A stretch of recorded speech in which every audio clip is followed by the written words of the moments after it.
For less than the price of a delivery pizza, you can own a piece of cardboard that looks like a museum print and might just trip a while you sleep, if you know which illustration rares to target that is. All right, let's be real. I'm not here to tell you to remortgage your house for a Neo Destiny's Shining Charizard or to liquidize your life savings for a first edition Shadowless PSA 10. No way. I'm here because the best looking cards in the entire Scarlet and Violet era are hiding in plain sight, just waiting for savvy collectors to scoop them up. These awesome raw cards are still under 15 bucks, and here's the kicker. Most collectors, even the season ones, haven't quite noticed that the PSA 10 populations for these cards are absolutely tiny. We're talking rare, folks. Today, we're counting down the top 10 illustration rares you can grab for what amounts to a pizza bet. If you're new to the channel, a quick heads up, I track Pokemon prices every single day obsessively. I like to keep the math simple, the insights actionable, so you can make smart moves without needing a finance degree. Before we dive into the good stuff, do me a solid, smash the like button. Seriously, it costs nothing, but it tells the YouTube algorithm that we're not messing around here, and it helps those budget deep dives reach more people. All right, enough chatter. Let's dive in and find some treasure. Coming in hot at number 10 is Arbok from Temporal Forces. I love the artwork on this card. It gives a definite National Geographic vibe, almost as if the camera is hiding within the jungle vines. We got Arbok hanging upside down with its fangs bared and a toucan not knowing what's coming next. This is an amazing piece of art that you can find for about $13. It keeps it perfectly in our budget, but the kicker is the PSA 10 population is only 1,413 out of 2,862 submissions. Under 50% for modern cards is a solid indicator for future scarcity for top tier graded cards. It's overlooked because Temporal Forces 1 was not a well received set overall, and collectors who did open it were chasing other cards like the Ghastly Illustration Rare or the big hitter, the Raging Bolt EX. As a result, many of the awesome illustration rares like this Arbok ended up being massively overlooked in the frenzy.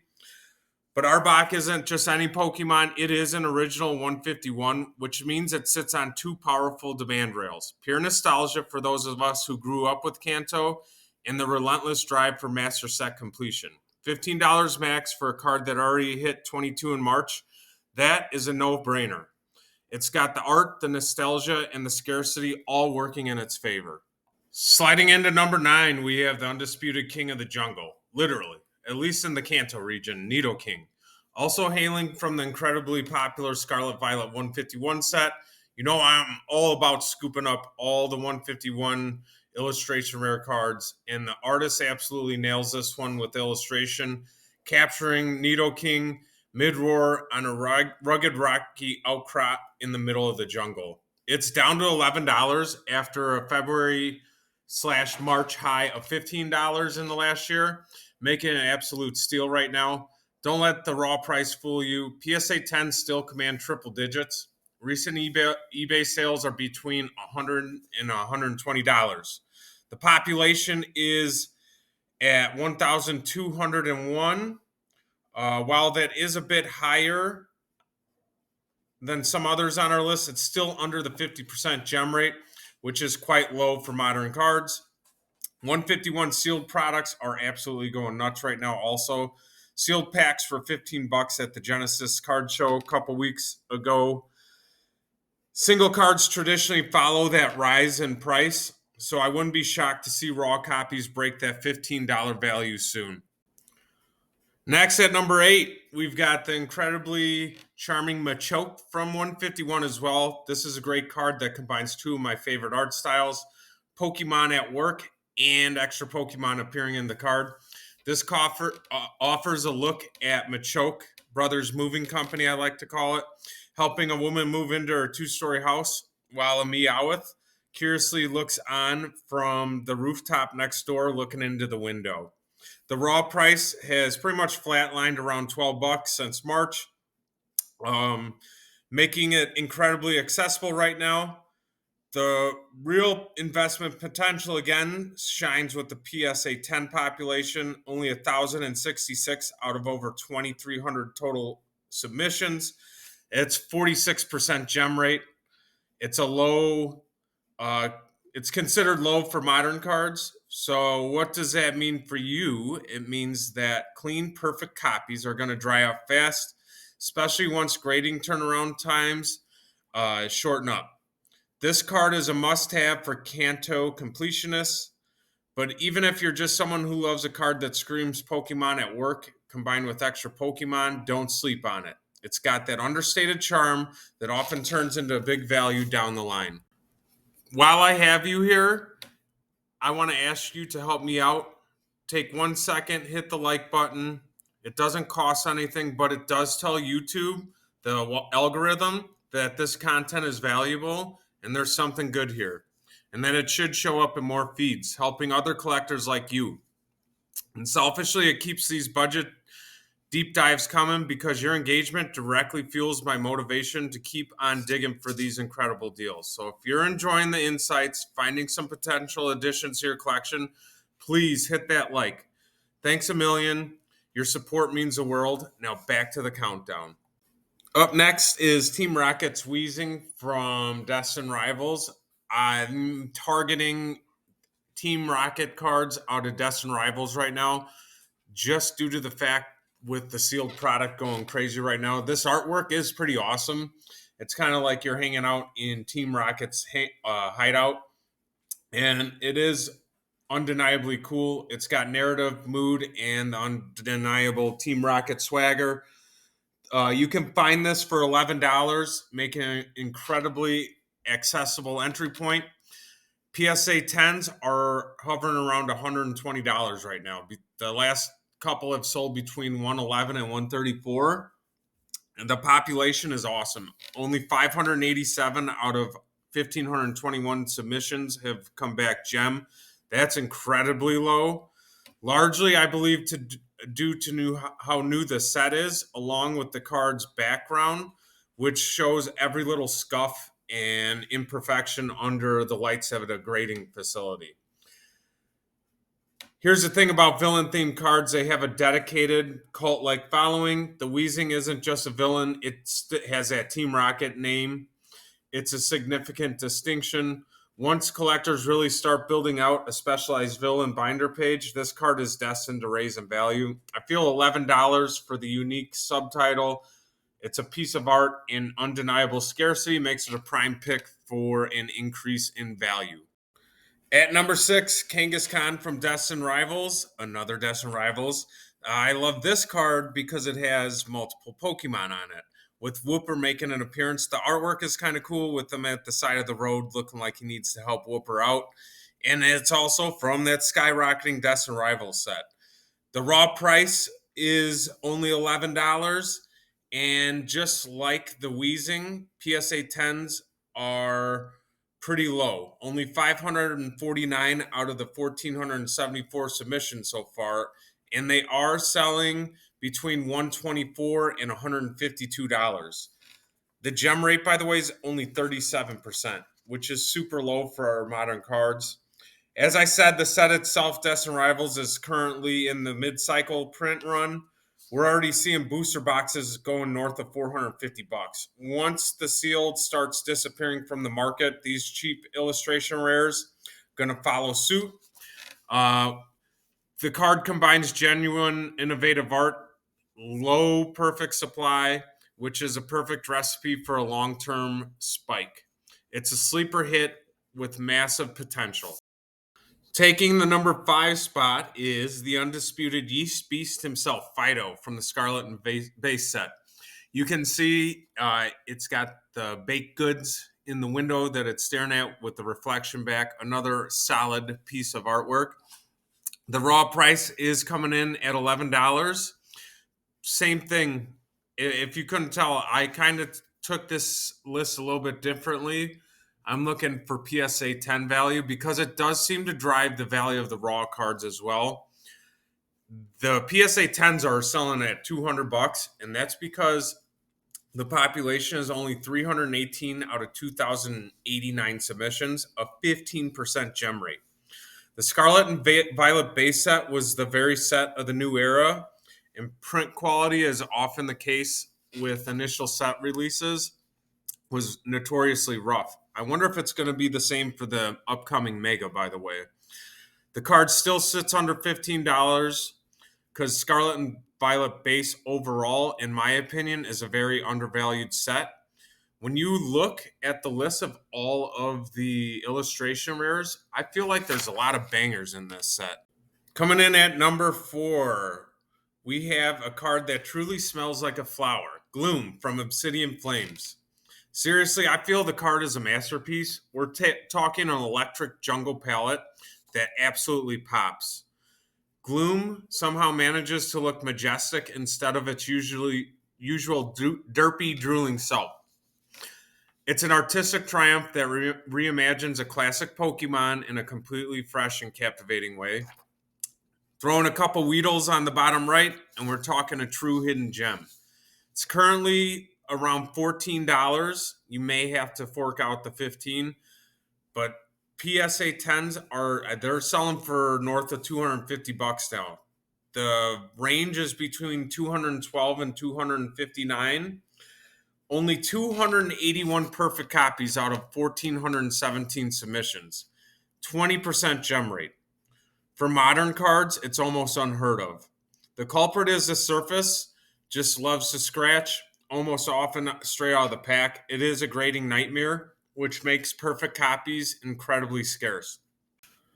The Charizard EXSIR is what everyone was searching for out of Obsidian Flames.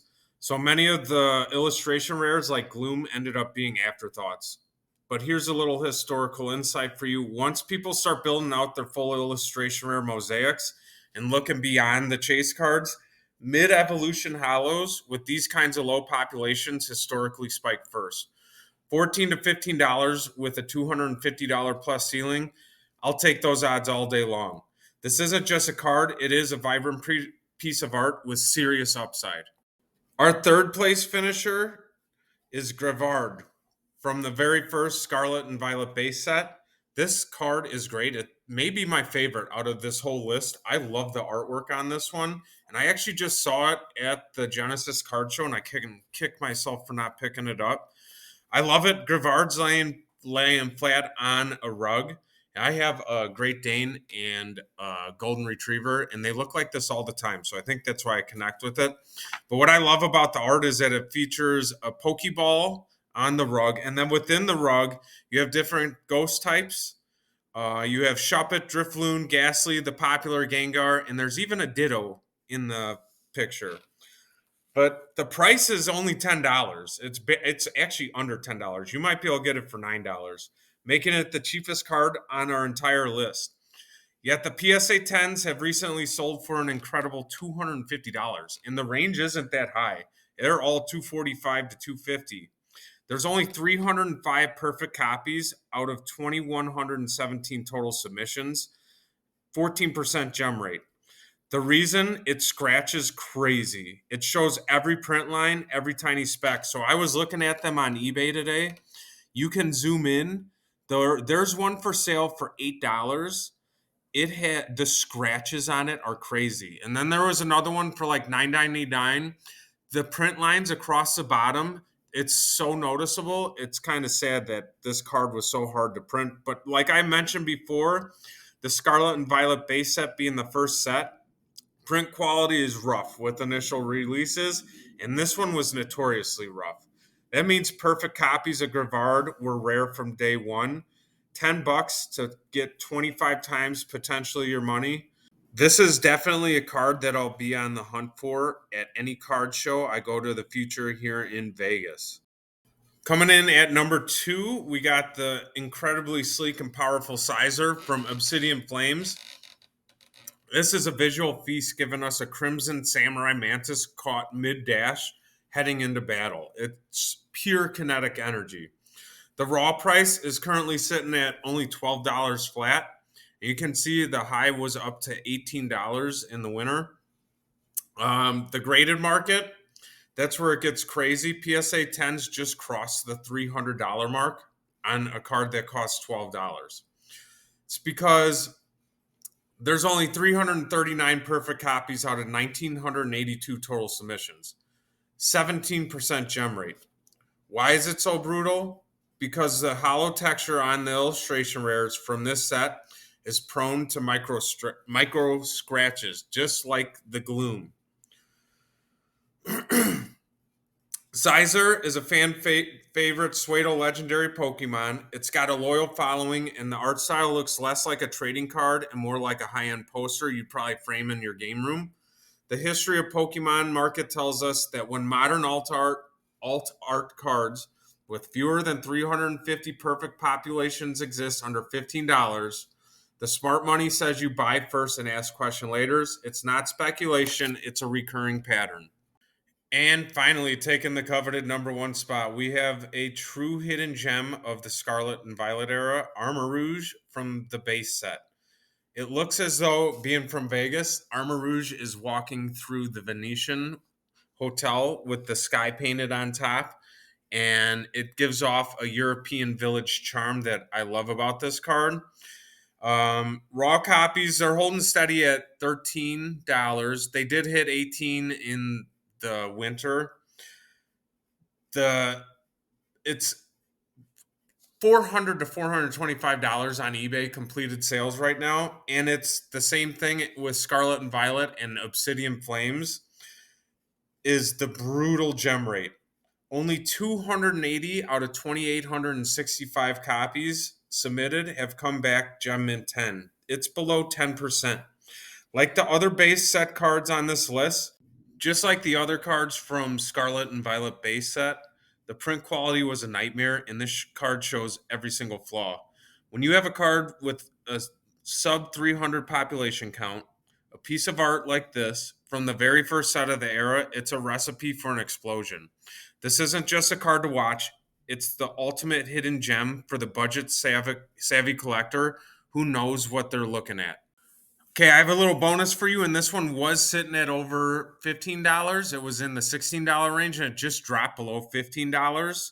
And it's from the Destin Rivals, which I really like. I do like the Dragon Ball Z mid kick kind of vibe it's given off. But the biggest thing that I notice about this is the sales volume. Even when it was a little bit higher, it's always been close to $100 every week. And to me, that kind of demand is going to dry up the supply. And then once the supply dries up, the price is going to go up. PSA 10s are getting about 145 to 160 on eBay. The population count is only 731 out of 2,000 graded. So you're looking at like 1 out of every 3. To me, that's also a sign that if you're able to find a gem, I feel the PSA 10s are going to go up in value also. So you're getting a card with a proven graded ceiling and a ton of long-term appeal. So there you have it. 10 incredible cards, every single one under $15 raw, every single one boasting PSA 10 populations under 1,500, and most sitting at brutal sub 40% gem rates. The recipe for these undervalued gems is simple but potent. Combine genuinely great, often innovative art with a critically low supply of perfect graded copies and feature them on fan favorite Pokemon. What you get is an inevitable repricing once the broader market finally looks up from chasing the latest chase cards like Charizard and starts appreciating the wider artistic and collectible landscape. My advice, if you can, grab them in person. Take your time, inspect the surface and centering with a keen eye. Once you find a clean one, sleeve it immediately and then top load it or semi-rigid it. If you're planning to grade, consider sending them in bulk. That way your grading cost per card stays well under the $30 it's about to be, maximizing your potential return. Trust me, your future self looking at those triple-digit cards will absolutely thank you for taking action today. This isn't just about collecting. It's about smart, informed collecting. It's about leveraging deep knowledge to find genuine value in a market often driven by hype. Now I want to hear from you. What illustration rare under $15 is on your radar that I didn't mention? Drop your sleeper pick, your hidden gem, your secret weapon in the comments below. VegasCardDex fam, let's share the knowledge and help the whole community scout out these incredible opportunities. And if this video helped you find your next budget gem, if it sparked some excitement or gave you a new perspective, please do me one last favor and subscribe to the channel. Next week, we'll be continuing this journey looking for budget IRs under $10, and then I'll be sending out my picks for October. You won't want to miss it. Until then, keep hunting, keep stacking, and always remember, you don't need deep pockets to win in this hobby. You just need deep knowledge. Happy collecting, VegasCardDex fam.